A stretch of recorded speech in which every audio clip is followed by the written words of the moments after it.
Baik, terima kasih atas waktu dan kesempatan yang diberikan kepada saya. Sebelumnya saya akan memperkenalkan nama saya. Perkenalkan, nama saya Farida Selan. Saya dari Prodi PPN tingkat 1 kelas B. Di sini saya akan menjelaskan tentang genetika manusia untuk mata kuliah biologi.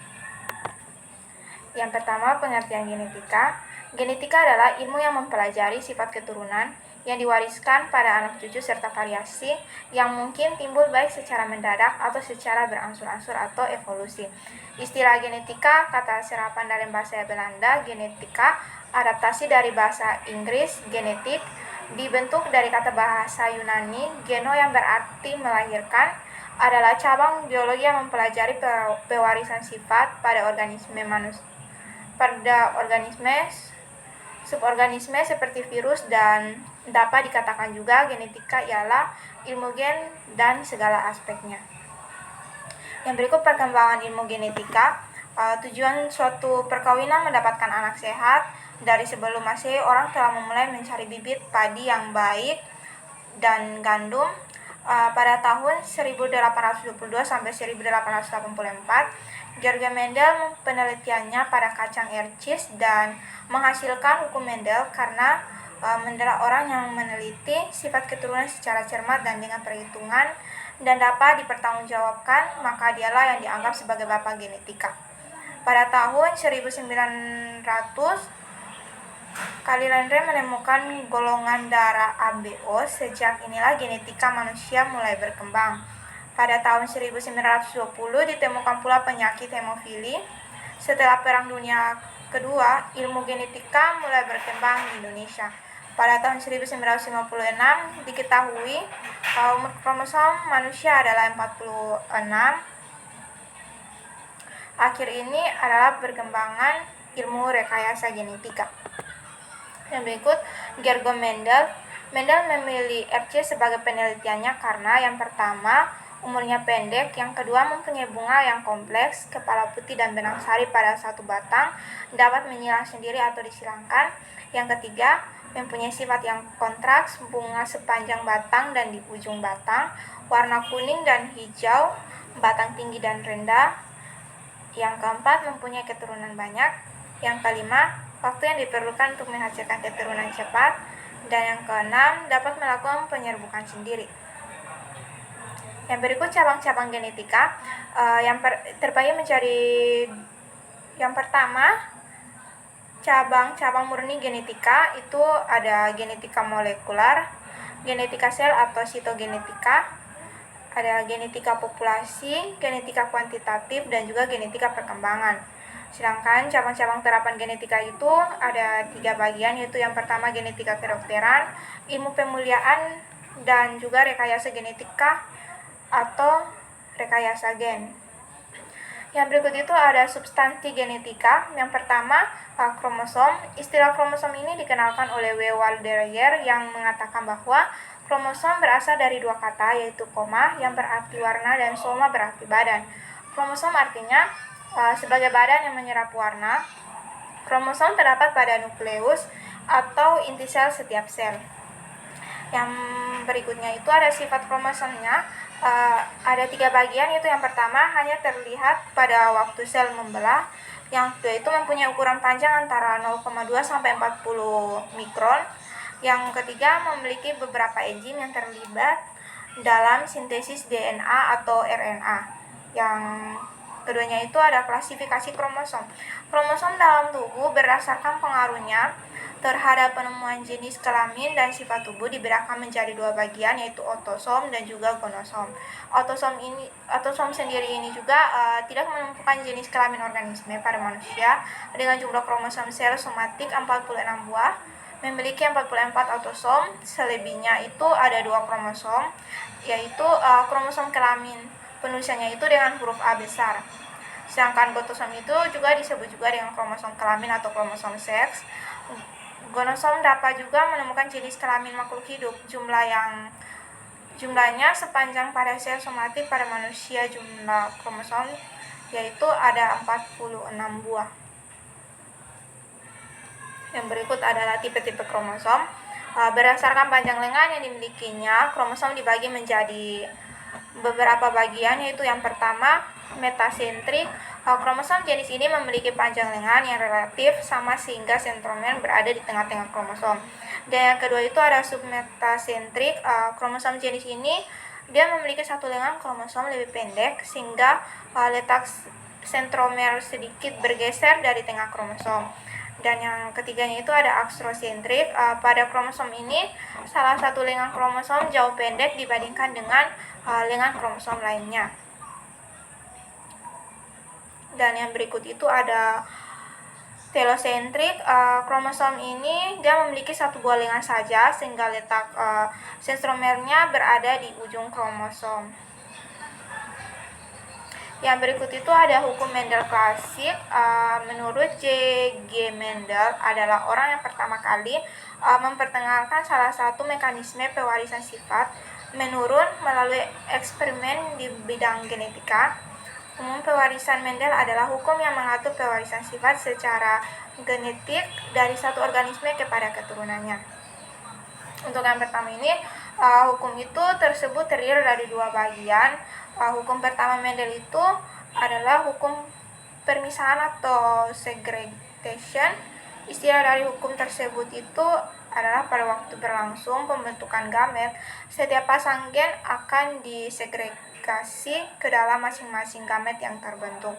Yang kedua itu hukum yang kedua Mendel, hukum berpasangan secara bebas atau independen. Aksiomen isi dari hukum pasangan bebas itu adalah suatu pasangan gen gamet yang terbentuk akan terjadi pemilihan kombinasi gen-gen secara bebas. Yang berikut ciri-ciri genetika manusia, yaitu yang pertama ada sel. Sel adalah unit terkecil kehidupan. Weismann pada tahun 1887 dia mengemukakan bahwa sel terdapat dua macam plasma, yang dimana di dalamnya yaitu plasma benih dan juga plasma tubuh. Dengan demikian bahwa bahan pembawa sifat keturunan itu terdapat di dalam sel kelamin. Jadi melalui sel kelamin itulah akan terbentuknya segala jaringan serta alat-alat tubuh individu sampai dewasa. Dan yang kedua itu ada kromosom. Teori kromosom yang diperkenalkan oleh T. Brovin pada tahun 1891 ini yang menyatakan bahwa kromosom itu dia membawa sifat herediter atau kromosom ini dia merupakan pembawa gen yang terdapat dalam inti sel, dan dilihat dari arti kata kromosom yang berasal dari bahasa Yunani dapat juga diartikan sebagai badan yang mampu menyerap warna. Dan yang berikut ada gen. Gen ini adalah unit terkecil yang membawa bahan sifat keturunan adalah gen.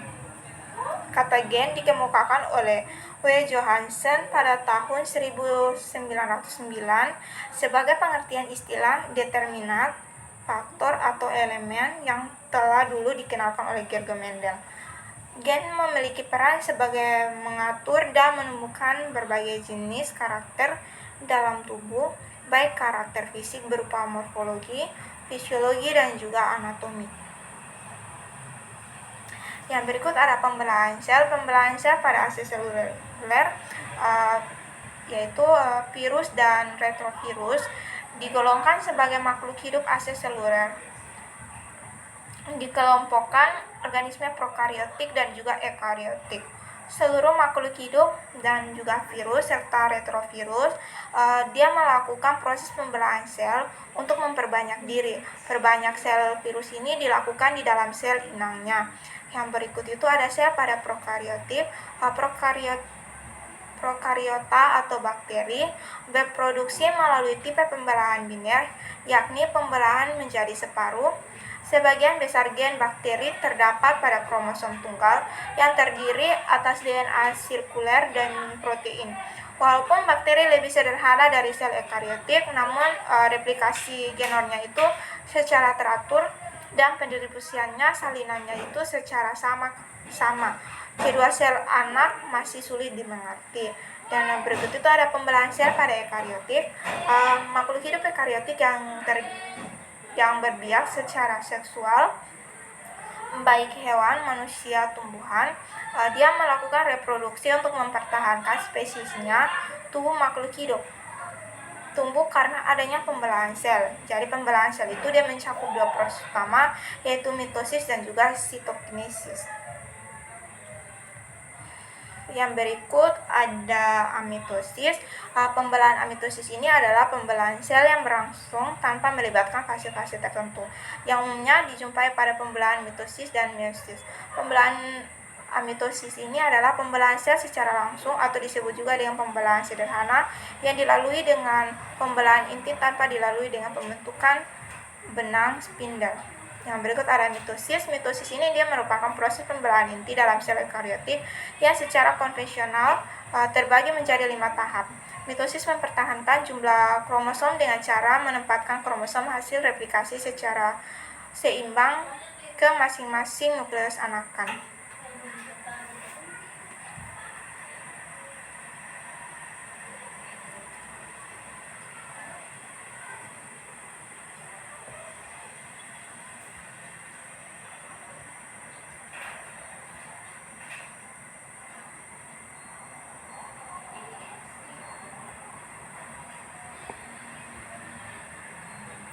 Yang berikut ada gen.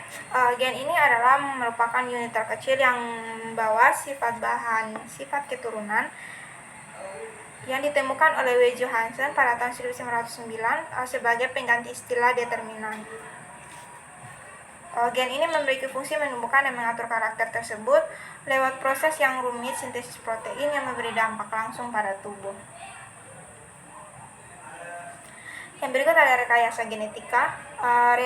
Rekayasa genetika ini adalah merupakan prosedur dasar dalam menghasilkan suatu produk bioteknologi.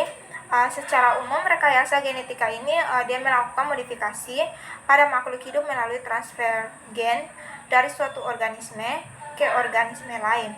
Prosedur rekayasa genetika ini dia meliputi beberapa bagian, yaitu yang pertama ada isolasi gen, yang kedua modifikasi gen sehingga fungsi biologisnya lebih baik, yang ketiga mentransfer gen tersebut ke organisme baru, yang keempat itu membuat produk organisme transgenik. Produk pembentukan organisme transgenik itu ada dua, yaitu yang pertama melalui proses introduksi gen, yang kedua melalui proses mutagenesis.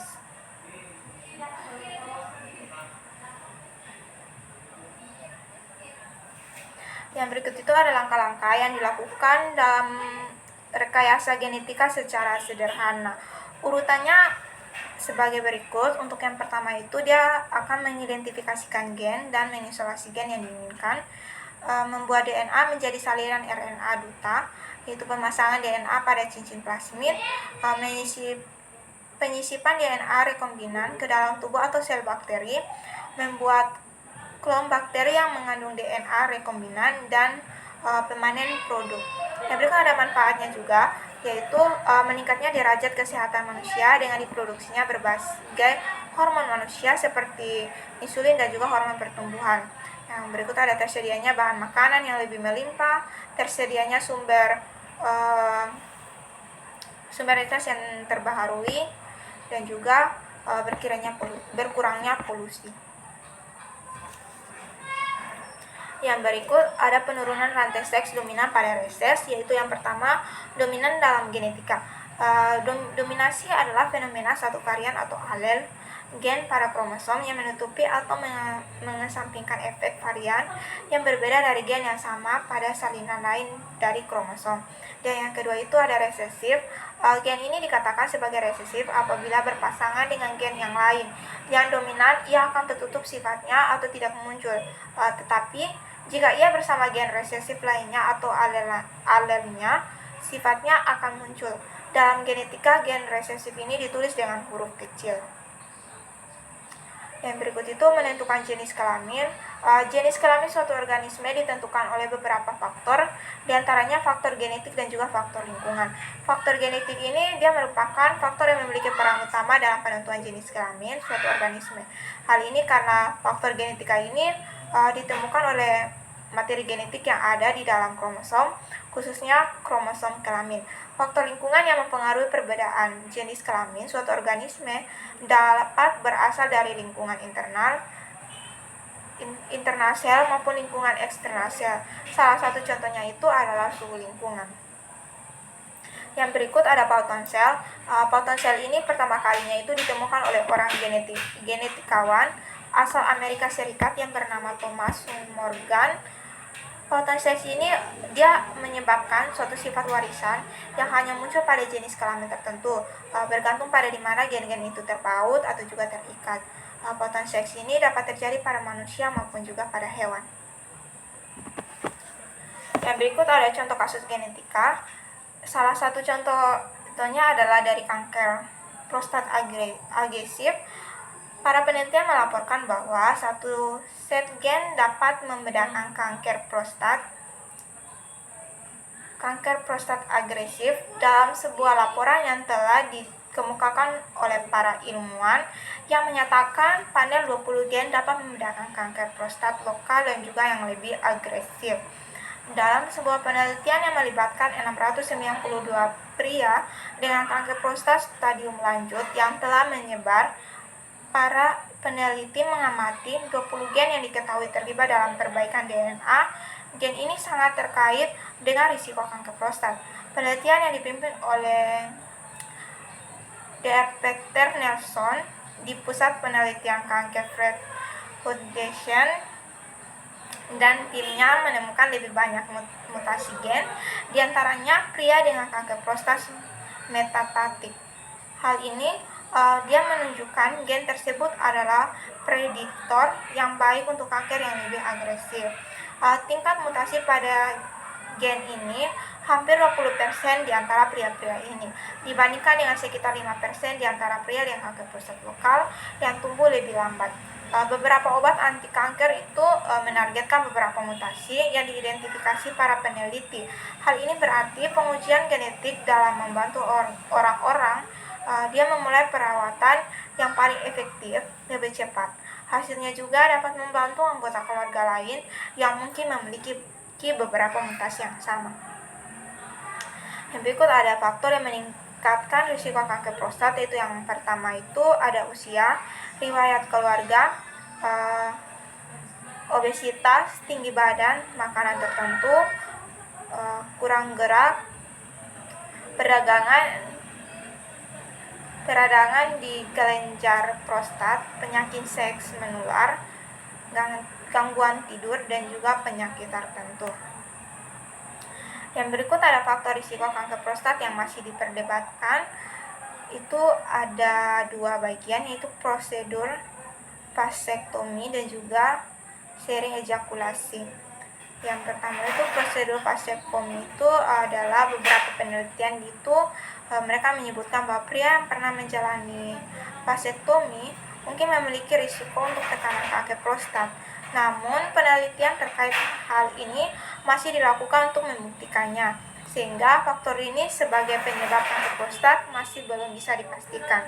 Sedangkan yang kedua itu sering ejakulasi itu dia menurut sebuah penelitian yang dipublikasikan dalam jurnal, pria yang sering ejakulasi atau mengeluarkan cairan mani diketahui cenderung memiliki risiko lebih rendah kena kanker prostat dibandingkan pria yang jarang ejakulasi. Yang berikut ada penyebab kanker prostat. Kanker prostat ini disebabkan oleh perubahan atau mutasi DNA di sel prostat yang normal. Sel-sel yang normal ini seharusnya tumbuh dan membelah diri dalam jumlah yang wajar, kemudian akan mati dan digantikan dengan sel-sel baru. Namun apabila mutasi DNA terjadi, sel-sel tersebut tetap hidup dan berkembang biak secara tidak terkendalikan. Jika hal tersebut dibiarkan, sel-sel abnormal ini akan menumpuk dan membentuk jaringan tumor. Beberapa sel tersebut juga dapat menyebar ke organ tubuh lainnya atau yang disebut dengan metastatik. Mutasi DNA dapat terjadi dengan cara diturunkan dari anggota keluarga. Kondisi ini ditemukan pada sekitar 5-10% kasus kanker prostat. Namun, sebagian besar penderita kanker kemungkinan baru mengembalikan sel kanker pada satu waktu dalam hidupnya dan bukan kondisi bawahan lain. Penyebab terjadinya mutasi DNA yang menimbulkan kanker itu proses tersebut diketahui secara pasti. Yang berikut ada dampak-dampak buruk atau komplikasi yang mungkin terjadi bila kita menderita kanker prostat, yaitu yang pertama metastatis, yang kedua inkontinensi urin, yang ketiga disfungsi ereksi, yang keempat itu ada infertilitas. Adapun cara pencegahan komplikasi kanker prostat itu yaitu yang pertama rutin kontrol ke dokter, yang kedua berkonsultasi dengan dokter mengenai pengobatan yang tepat termasuk kelebihan dan kekurangan dari masing-masing jenis pengobatan. Dan yang ketiga itu ada konsumsi makanan bergizi seimbang. Yang keempat berolahraga rutin sesuai anjuran dari dokter. Dan yang kelima itu tidak merokok, dan yang keenam itu jaga berat badan ideal.